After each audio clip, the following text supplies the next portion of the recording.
The next theory portion that you just need to understand is the properties of driving point function and transfer function. Okay, so we already know what is a driving point function, right? We know the driving point function is the ratio of a voltage or current transform to the voltage or current transform of the same port. That is, we have two types of driving point function. That is a driving point impedance function and the driving point admittance function. Driving point impedance function is the ratio of the voltage transform to the current transform of the same port. And driving point admittance function is the ratio of the current transform to the voltage transform of the same port. The port, it can either be a two-port network or a single port network. Okay. And now, and what is a transfer function? It is the voltage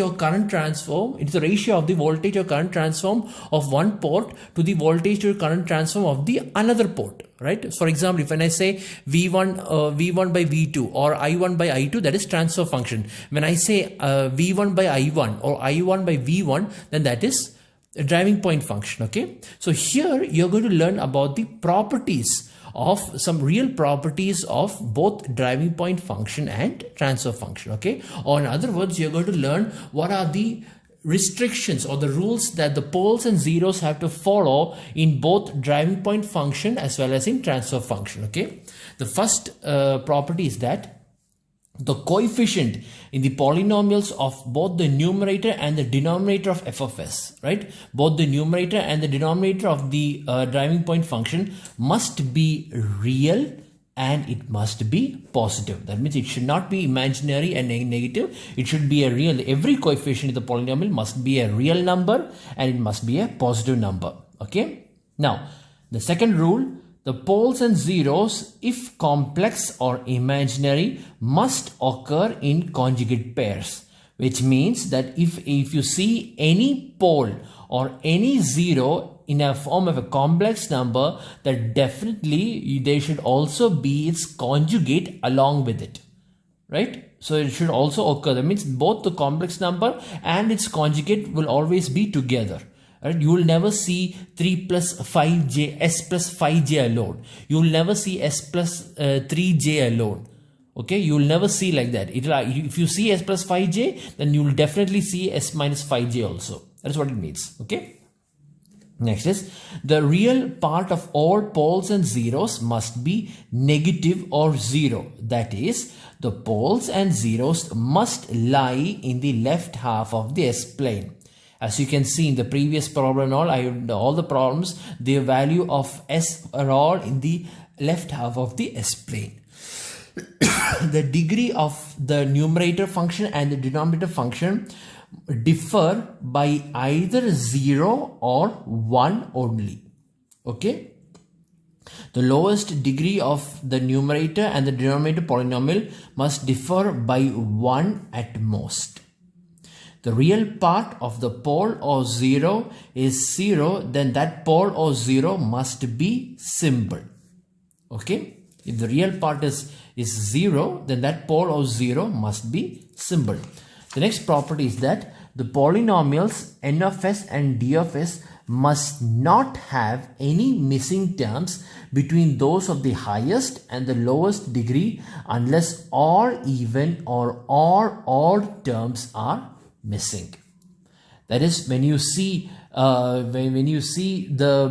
degree or the missing terms, that is between those of the highest and the lowest degree, that is, there should not be any missing terms between those of the highest degree and the lowest degree for both the numerator as well as the denominator.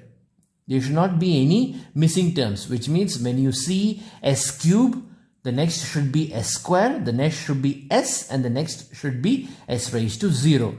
Or all even or all odd must be there. That means if you see s raised to 4, then it should be s square, then it should be s raised to 0.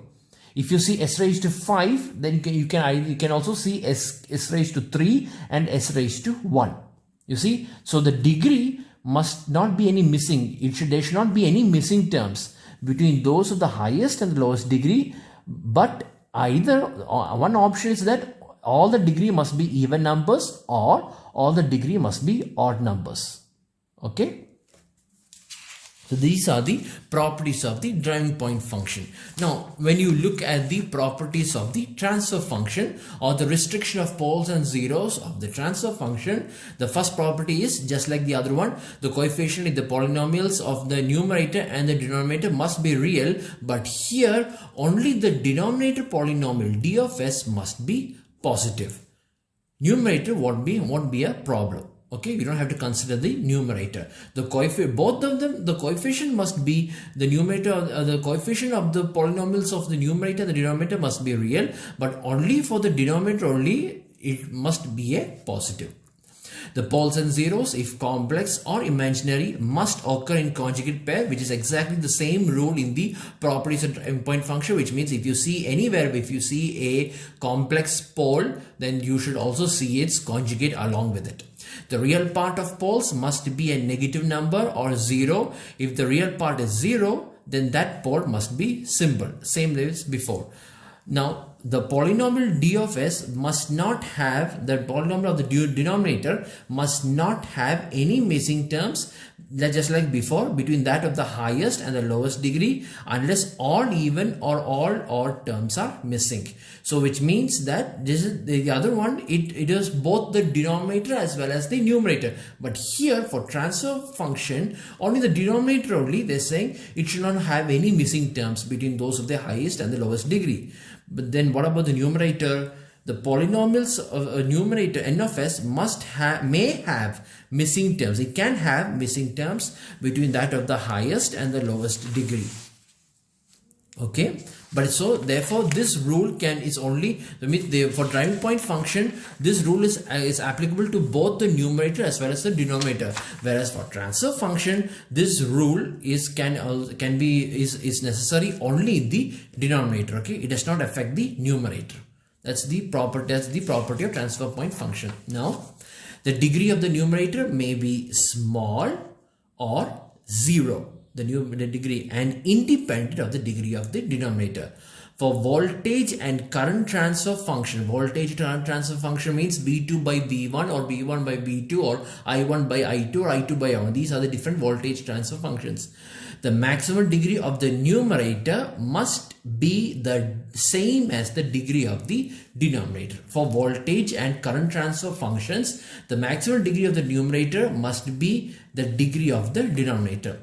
For transfer impedance and admittance function, transfer impedance means V1 by I2 or V2 by I1. Those are the transfer impedance function. And admittance function means I1 by V2 or I2 by V1. Okay, for those kinds of functions, the maximum degree of the numerator must be the degree of the denominator plus 1, which means if the degree of the denominator is s square, if it is 2, then the degree of the numerator should be 3. The maximum degree must be 3. It should not be greater than 3. If the degree of the denominator is 3, then the maximum degree of the numerator should not be greater than 4. Okay. So these are the properties of the driving point function and the transfer functions. So this portion can be asked in the form of theory. Sometimes they'll ask what are the properties of transfer function, 4 marks question. Or they'll ask what are the restrictions of poles and zeros of transfer function. Or they can also ask what are the properties of driving point function or what are the restrictions of poles and zeros in driving point function. So in that, these are the properties. Okay.